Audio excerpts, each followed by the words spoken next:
சென்னை கோயம்பேட்டில் ஒரு பார்ல நடந்த தகராறுனால ஒரு பொண்ண கார வச்சு இடிச்சு கொண்டிருக்காங்க. யார் இந்த பொண்ணு?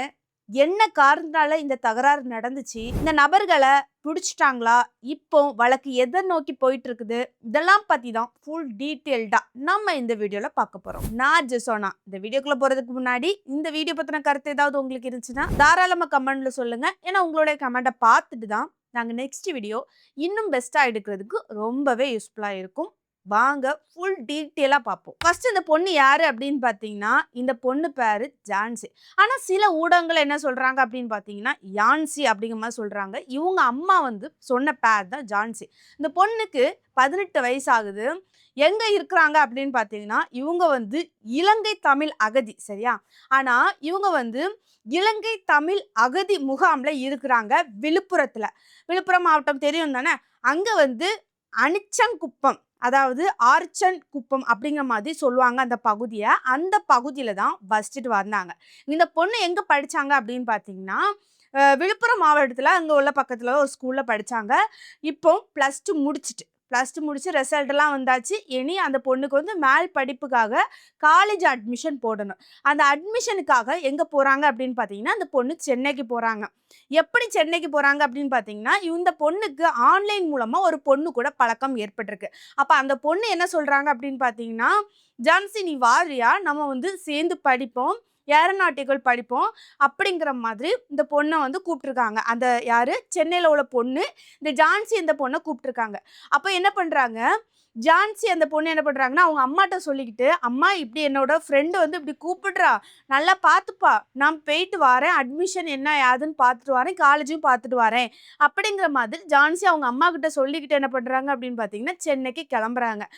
சென்னைக்கு போனதுக்கு பிறகு அந்த பொண்ணோட ஃப்ரெண்ட் இருக்குல்ல, ஜான்சியோட ஃப்ரெண்டு, அவங்க வந்து இவங்க அம்மாட்ட பேசுகிறாங்க, உங்கள் பொண்ணை நாங்கள் பொண்ணு மாதிரி பார்த்துக்கிடுறோம், நாங்கள் எதுனாலும் பண்ணி கொடுக்கலாம் அப்படிங்கிற மாதிரி நல்லா பேசிக்கிட்டாங்க. பேசுனது மட்டும் இல்லாமல் காலேஜுக்கு போகிறாங்க. காலேஜுக்கு போனதுக்கப்புறம் வந்து ஃபீஸ் அங்கே அதிகமாக கேட்டாங்க. அதாவது 1,00,000க்கு மேலே வரும் அப்படிங்கிற மாதிரி சொல்லியிருக்காங்க. உடனே ஜான்சி என்ன பண்ணுறாங்க அப்படின்னு பார்த்தீங்கன்னா, அவங்க அம்மாவுக்கு கால் பண்ணி, அம்மா காலேஜில் நிறைய ஃபீஸ் கேட்குறாங்க, 1,00,000க்கு மேலே கேட்குறாங்க. ஆனால் என் ஃப்ரெண்டு வீட்டில் வந்து கெட்டியாச்சு, பட் இருந்தாலும் நமக்கு செட் ஆகாது, நம்மளுடைய வறுமைக்கு நம்ம அதை கட்டிக்கிட மாட்டோம், அதனால நான் வேறு காலேஜில் வந்து அட்மிஷன் போடுறேன் அப்படிங்கிற மாதிரி சொல்கிறாங்க. ஆனால் அந்த பொண்ணுக்கு ஏரோநாட்டிக்கல் படிக்கிறதுக்கு ரொம்பவே இன்ட்ரெஸ்ட், சரியா? அதனால அந்த பொண்ணு சென்னைக்கு போச்சு. அதுக்கப்புறம் என்ன நடந்துச்சு அப்படின்னு பார்த்தீங்கன்னா, சனிக்கிழமை நைட்டு வரைக்குமே அந்த பொண்ணு ஜான்சி என்கின்ற பொண்ணு வந்து அவங்க அம்மா கிட்ட பேசியிருக்காங்க. அம்மா நான் வந்து ஞாயிற்றுக்கிழமை வருவேன், நீ சாப்பிட்டீங்களாம்மா? அவங்க அம்மாவும் கேட்டிருக்காங்க, நீ சாப்பிட்டியா மக்களே அப்படின்னு சொல்லி கேட்டிருக்காங்க. சரிம்மா, லவ் யூம்மா அப்படின்னு சொல்லிக்கிட்டு, நான் இப்போ ஃபோனை வைக்கிறேன், ஃப்ரெண்டு கூட வெளியே போகிறேன் அப்படிங்கிற மாதிரி ஃபோனை வச்சாங்க, சரியா? வச்சதுக்கு அப்புறவு ஞாயிற்றுக்கிழமை என்ன ஆகுது, அவங்க அம்மா கால் வருது, உங்கள் பொண்ணு இறந்துட்டாங்க, ஸ்பாட்டில் ஆக்சிடென்ட், இப்படி ஆக்சிடென்ட், ஸ்பாட்டில் அவுட் அப்படிங்கிற மாதிரி கால் வருது. சரி என்ன நடந்துச்சு அந்த பொண்ணுக்கு அப்படிங்கிற மாதிரி பார்க்கும்போது, இந்த பொண்ணு ஜான்சி அவங்களுடைய ஃப்ரெண்டு எல்லாருமே சேர்ந்து என்ன பண்ணியிருக்காங்கன்னா, சென்னை கோயம்பேட்டில் உள்ள ஒரு பெரிய நட்சத்திர ஹோட்டல் அப்படிங்கிற மாதிரி சொல்கிறாங்க. அங்கே உள்ள பாருக்கு என்ன பண்ணியிருக்காங்கன்னா, 6 பேராட்டு சேர்ந்து என்ன பண்ணியிருக்காங்கன்னா, அந்த பாருக்கு போயிருக்காங்க. அங்கே பார்ல என்ன நடக்கும் நம்ம எல்லாத்துக்குமே தெரியும், சரியா? அதே மாதிரி அங்கே வந்து நிறைய பேர் ட்ரிங்க் பண்ணிட்டு டான்ஸ் ஆடியிருக்காங்க. ஆனால் இந்த பொண்ணு ட்ரிங்க் பண்ணுனாங்களா அப்படிங்கிற மாதிரி அதிகபூர்வமாக இன்னும் தகவல் வெளியாகலை. ஆனால் அந்த பார்ல போய் என்ன நடந்துச்சு, எல்லாருமே என்ஜாய் பண்ணாங்க, டான்ஸ் ஆடி அந்த மாதிரிலாம் என்ஜாய் பண்ணாங்க. திடீர்னு ஒரு கும்பல் வந்து அந்த பாருக்கு வருது. வந்து அந்த கும்பல் என்ன பண்ணியிருக்காங்கன்னா, இந்த ஜான்சி அவங்க ஃப்ரெண்ட்ஸ் எல்லாம் போயிருப்பாங்களா 6 பேர், அவங்க கிட்ட தகராறு பண்ணியிருக்காங்க. அதாவது இடுப்பு கிள்றது இந்த மாதிரி சம்பவத்தில் வந்து தகராறு பண்ணியிருக்காங்க. உடனே ஜான்சியோட கும்பல்லேருந்து ஒருத்தங்க என்ன பண்ணியிருக்காங்க, சண்டை போட போயிருக்காங்க. அதாவது இது பண்ணுறது தப்பு அப்படிங்கிற மாதிரிலாம் ஃபைட் பண்ணியிருக்காங்க. அதுக்கப்புறம் இது என்ன ஆகுது அப்படின்னு பார்த்தீங்கன்னா, கொஞ்சம் கைகலப்பு பெருசாகணுன்னா அந்த பாரில் இருக்கிற பவுன்சர் இருக்கிறாங்களா, அவங்க வந்து இதை பேசி என்ன பண்ணுறாங்கன்னா தீர்த்து வைக்கிறாங்க. தீர்த்து வச்சுட்டு உடனே 2 டீமையும் உடனடியாக வெளியே அனுப்புகிறாங்க. இந்த சம்பவம் நடந்ததுக்கு அப்புறம் வந்து அந்த பாரை உடனடியாக மூடுறாங்க. மூடினதுக்கு அப்புறம் ஜான்சி அவங்க கூட வந்தவங்க மொத்தம் 3 பைக்காட்டு வந்திருந்தாங்க. 3 பைக்கில் அவங்க எங்கே போகிறாங்க அப்படின்னு பார்த்தீங்கன்னா, திருமங்கலம் நோக்கி வந்து புறப்படுறாங்க, சரியா? மறுபடியும் எங்கள் வீட்டுக்கு புறப்படலாம் அப்படிங்கிற மாதிரி அவங்க எங்கேயோ போகிறாங்க. திருமங்கலம் பகுதியோட போறாங்க. போனதுக்கு பிறகு இவங்க பார்க்குறாங்க, ஸ்கூட்டில போயிட்டுருக்காங்க. இவங்க பார்க்குறாங்க, பின்னாடி அவங்கள்ட்ட வந்து தகராறுல ஈடுபட்டாங்கல்ல, அந்த கும்பலும் வந்து ஃபாலோ பண்ணி வந்தது மாதிரி இருக்குது. அப்படிங்கிற மாரி நோட் பண்றாங்க. உடனே ஜான்சி கோபத்துல அந்த பைக்லேருந்து இறங்கி, அவங்க ஸ்கூட்டி ஓட்டிட்டு இருந்தாங்களா, அதுலேருந்து இறங்கி கல்ல தூக்கி எறிஞ்சிருக்காங்க. சரியா? மறுபடியும் கல்ல தூக்கி எறிஞ்சிட்டு மறுபடியும் ஸ்கூட்டில போயிருக்காங்க. அந்த கார் ஓட்டிட்டு வந்தாங்களா, அந்த நபர் அவங்க அந்த டீம் வந்து கோவப்பட்டுருக்காங்க. அதாவது எப்படி கல்ல தூக்கி எறியலாம் அப்படிங்கிற மாதிரி ரொம்ப கோவத்துல என்ன பண்ணியிருக்காங்கன்னா, ஜான்சி அவங்க பின்னாடி அவங்க ஃப்ரெண்ட் இருந்தாங்க. அது யாரு அப்படின்னு பார்த்தீங்கன்னா, சென்னை ஃப்ரெண்டு. அது அந்த பிள்ளைக்கு பேர் என்ன சொல்லியிருக்காங்க அப்படின்னு பார்த்தீங்கன்னா, பௌசி அப்படிங்கிற மாதிரி தான் நெறைய இணையத்தில வந்து சொல்லியிருக்காங்க. 2 பேருமே ஸ்கூட்டில போயிட்டு இருந்திருக்காங்க. இந்த உடனே கார்காரங்க என்ன பண்ணியிருக்காங்கன்னா, மொத் ஃபாஸ்ட்டா வந்து அந்த ஸ்கூட்டிய வந்து இடிச்சுட்டாங்க. இடிச்ச உடனே ஜான்சி என்ன ஆயிட்டா அப்படின்னு பார்த்தீங்கன்னா, தூக்கி எறியப்பட்டோனே ஸ்பாட்ல வந்து இறந்துட்டா. பின்னாடி ஒரு பொண்ணு இருந்ததுனா 17 வயசு பொண்ணு. பௌசி அந்த பொண்ணு வந்து சென்னையில ஹாஸ்பிட்டல்ல சீரியஸா இருக்கிறா. சரியா? சரி, சம்பவம் நடந்தாச்சு. உடனே இந்த தகவல் யாருக்கு வருது அப்படின்னு பார்த்தீங்கன்னா, கோயம்பேடு போலீஸ் அதிகாரிகளுக்கு தெரிய வருது.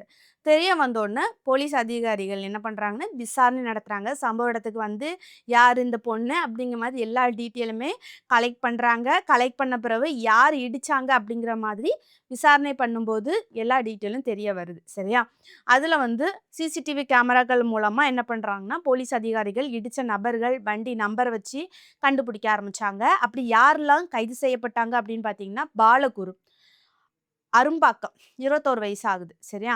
அப்புறம் கிஷோர் குமார் அவங்களுக்கு 19 வயசு ஆகுது. நெற்குன்றம் கல்லூரி மாணவர். சரியா?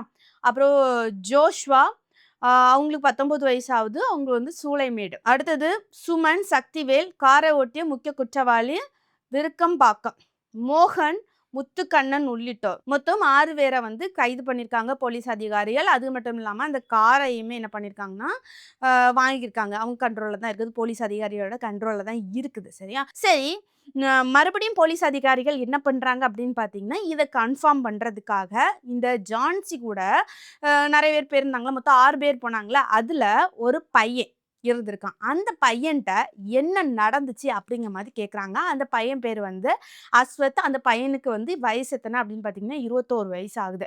அப்ப அந்த பையன் வந்து சொல்றான். டீட்டெயிலா சொல்றான். அதாவது நாங்க இந்த மாதிரி ஒரு பாருக்கு போனோம்.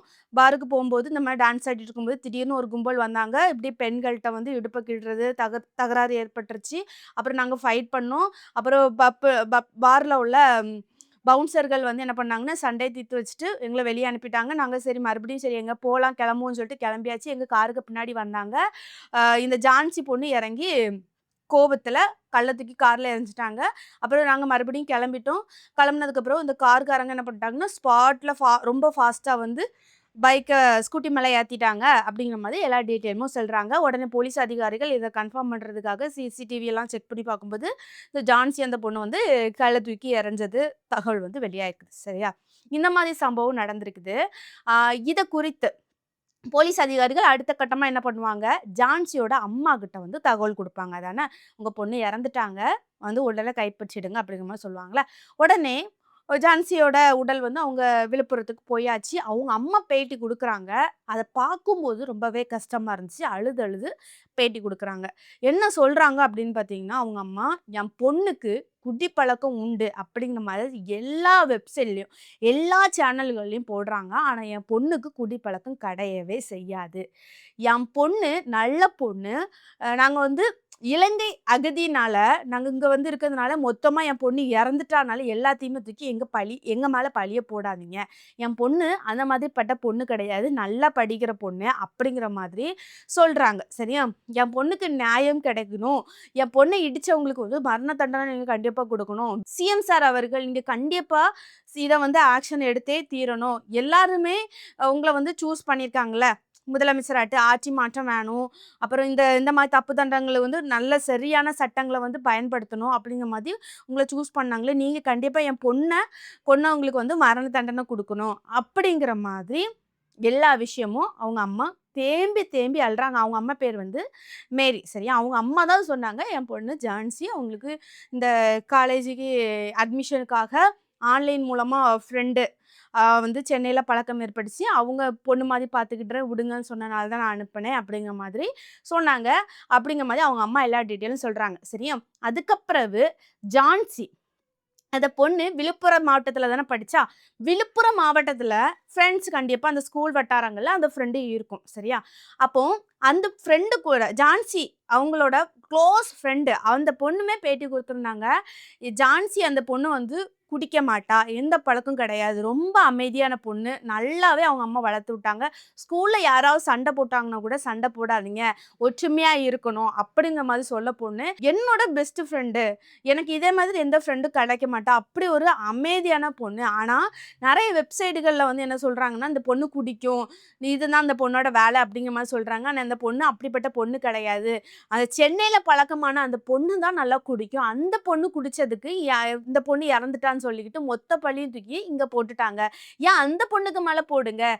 அப்படிங்கிற மாதிரி இந்த ஜான்சியோட விழுப்புரம் மாவட்டத்துல உள்ள ஸ்கூல் ஃப்ரெண்ட்ஸ் எல்லாருமே என்ன பண்றாங்கன்னா, பேட்டி குடுத்திருந்தாங்க. அதுவுமே பார்த்திருந்தோம். அந்த காட்சிகள் எல்லாமே ரொம்பவே கஷ்டமா ஃப்ரெண்டுனா இப்படிதான் இருக்கணுங்க. அந்த மாதிரி இருந்துச்சு. இந்த ஃப்ரெண்ட்ஸோட கோரிக்கை என்ன இருந்துச்சு அப்படின்னு பார்த்தீங்கன்னா, இந்த ஜான்சிய கொன்ற நபர்களுக்கு மரண தண்டனை குடுக்கணும் அப்படிங்கிற மாதிரி சொல்றாங்க. மெயினா என்ன சொல்றாங்க அப்படின்னு பார்த்தீங்கன்னா, யாருன்னு கண்டுபிடிச்சிட்டீங்களா, உடனே ஆக்ஷன் எடுத்து மரண தண்டனை குடுங்க. இல்லன்னா நீங்க இப்படியே விட்டீங்கன்னா, உடனே கேஸ மாத்திட்டு போயிருவீங்க. அப்படிங்கிற மாதிரி அந்த பிள்ளைங்க வந்து சொல்றாங்க. சரியா? அதனால இவங்களோட கோரிக்கை என்ன இருந்துச்சு அப்படின்னு பார்த்தீங்கன்னா, இவங்களுக்கு வந்து சரியான தண்டனை குடுக்கணும் அப்படிங்கிற மாதிரி ஜான்சியோட அம்மாவும் சரி, அவங்களுடைய க்ளோஸ் ஃப்ரெண்ட்ஸும் சரி, எல்லாருமே வந்து சொல்லிட்டு வராங்க. சம்பவம் இதுதான் நடந்துச்சு. இப்போ இந்த பொண்ணு உடல் கூராயோட ரிப்போர்ட் வந்து என்ன வந்திருக்கு அப்படின்னு பார்த்தீங்கன்னா, இந்த பொண்ணுக்கு தலையில கார் டயர் ஏறியிருக்கு. நல்ல பலத்த அடிபட்டிருக்கு. ஸ்பாட்ல இறந்திருக்குது. சரி இந்த பொண்ணு மது குடிச்சிருந்தா இல்லையா அப்படிங்கிற மாதிரி இன்னும் டீட்டெயிலா வந்து அதிகபூர்வமா வரல. சரியா? அதனால இன்னும் நம்ம வந்து டீட்டெயில்டு தெரியாம நம்ம இந்த பொண்ணு குடிச்சிருக்காங்க, குடிக்கல அப்படிங்கிற மாரி நம்ம சொல்ல முடியாது. சம்பவம் என்ன அப்படிங்கிற மாரி தான் நம்ம டீட்டெயிலா சொல்ல முடியும். இதுதான் நடந்திருக்கு. அதுதான் உங்களுக்கு டீட்டெயிலா சொல்லியிருக்கிறேன். இந்த வீடியோ பார்க்குற நீங்க யாராவது ரொம்பவே ஃப்ரெண்டா இருக்குறாங்க, க்ளோஸா இருக்குறாங்க, "வா சேர்ந்து படிக்க போவோம்" அப்படிங்கிற மாரி சொன்னாங்கன்னா, யார் அந்த பொண்ணு? அந்த பொண்ணோட ஹேபிட் என்ன? அப்படிங்கிற மாரி தெரிஞ்சுக்கிட்டு படிக்க போங்க. இந்த பொண்ணு ஜான்சி அந்த பொண்ணு நல்ல பொண்ணு அப்படிங்கிற மாரி சொல்றாங்க. சென்னையில ஒரு ஃப்ரெண்டு கிட்ட பழக்கமானதுனால போயிருக்காங்க. சரி வெளிய போவோம்னு சொல்லிட்டு பார் கூட்டிட்டு போயிருக்காங்க. அந்த பொண்ணு துணைக்கு போயிருக்கலாம்.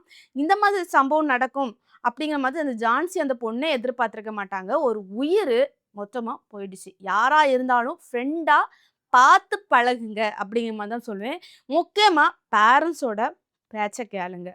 அப்படின்னு தான் என்னுடைய கருத்தாகட்டும் நான் உங்கள்ட்ட சொல்றேன். இந்த வீடியோ பார்க்குற நீங்க இத பத்தி என்ன நெனைக்கிறீங்க? இந்த பொண்ணோட உயிரு போயிடுச்சு.